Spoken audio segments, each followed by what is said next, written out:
Ya no era pelear la Biblia con la ciencia, sino aplicar la ciencia a la... Entonces se empezó como a perder el miedo, pues vamos abriendo la Biblia. Entonces la gente empezó, bueno, sobre todo los teólogos y los científicos empezaron así a desempolvar las Biblias y a estudiarla, pero de una nueva manera.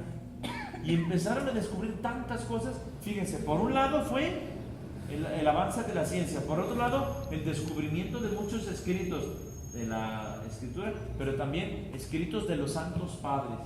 Entonces se comenzó a desarrollar una nueva ciencia que se llamó la patrística, el estudio de los santos padres, de los padres de la iglesia.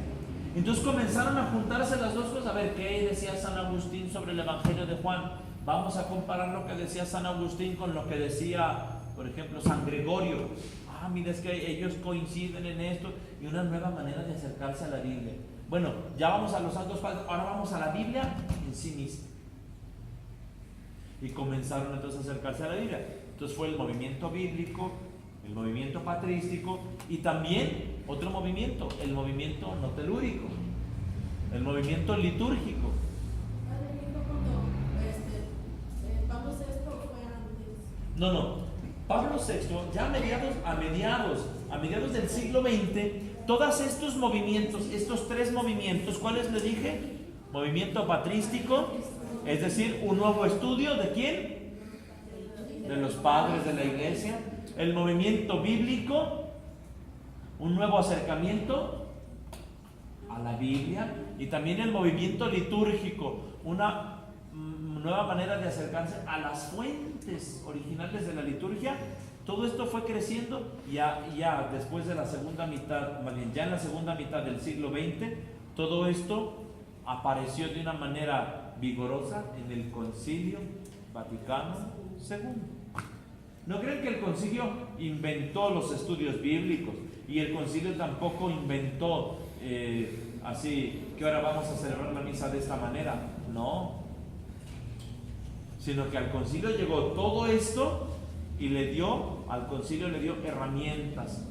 Y entonces aparece un documento del Concilio Vaticano II dedicado a la divina revelación, y ese documento se llama Dei Verbum, que quiere decir la palabra de Dios, que lo vamos a estudiar la próxima vez. Después de la Dei Verbum, hace algunos años, 2009 si no me equivoco, el Papa Benedicto XVI convoca un sínodo, y fruto de ese sínodo es otro documento que también se llama parecido, Verbum Domini. 50 años casi después del Concilio Vaticano II, vamos a ver entonces cómo hemos avanzado en el amor a la palabra de Dios, en el lugar que recuperó la palabra de Dios. Por eso decimos que el siglo XIX y el siglo XX es el siglo de la resurrección de la palabra de Dios. Ahora yo les quiero preguntar, ¿qué dificultades, aunque nos llevemos aquí unos 10 minutitos, qué dificultades se pueden encontrar cuando leemos la palabra de Dios? Así, sin teorizar. Ustedes levanten la mano que ustedes han agarrado su Biblia con la buena intención de decir, voy a leer toda la Biblia. ¿Dónde empiezo? Y empiezas a leer ya sea el Génesis, desde el principio, o ya sea los Evangelios, o voy a leer esto. Díganme ustedes, ¿quién ha intentado eso y de repente siente como un poquito de fatiga? Como de que ya me hice bolas, como de que por dónde voy. ¿A quién le ha pasado? Levante su mano. A mí me llegó a pasar. Bien, ¿cuáles son las dificultades que encontramos al comenzar a leer la palabra de Dios? Que no sabemos manejar la Biblia en el principio. A ver. Que la agarran así nomás porque no saben cómo empezar, por dónde. ¿Qué más? La falsa interpretación que le podamos dar, o interpretación Pero propia, háblenme de algo personal. Yo me encontré con esta dificultad. Yo, por ejemplo, me encontré con las obras que ellos hacían. Por ejemplo, las del rey David cuando mandó matar a su soldado. Si era un consagrado de Dios, ¿por qué hacía eso? Bueno, va a ser una dificultad moral. Miren, una dificultad muy frecuente, en general es porque bueno, encontramos las dificultades por falta de preparación. La Biblia, pues no es Harry Potter, ¿verdad? La historia de Harry Potter. Que yo pues, comienzo a leerla y echo a volar la imaginación y pues no se ocupa mucho cacumen aquí para seguirle el hilo. Hay una primera dificultad, y la primera dificultad, ya lo habíamos dicho antes en el curso pasado, es que la Biblia no es un libro. ¿Qué es la Biblia? Muchos libros. ¿Cuántos libros? 73 libros. ¿Y esos libros tienen unidad, sí o no? Unidad, por secuencia. ¿Tienen secuencia? No. ¿Tienen unidad? No. Tienen unidad en el mensaje de fe, pero nada más. ¿Qué divergencias hay entre los libros de la Biblia? Que unos son de un estilo, las épocas. Una de las dificultades más grandes que encontramos primero es el lenguaje.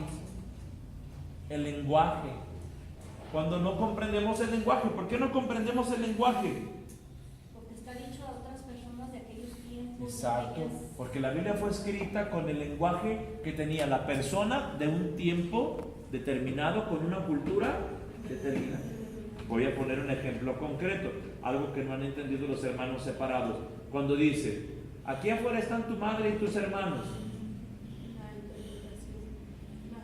Es que en nuestro lenguaje, hermanos, pues son los hijos del mismo padre y la misma madre. Pero en la cultura oriental, sabemos que hermanos se refiere a todos los parientes cercanos.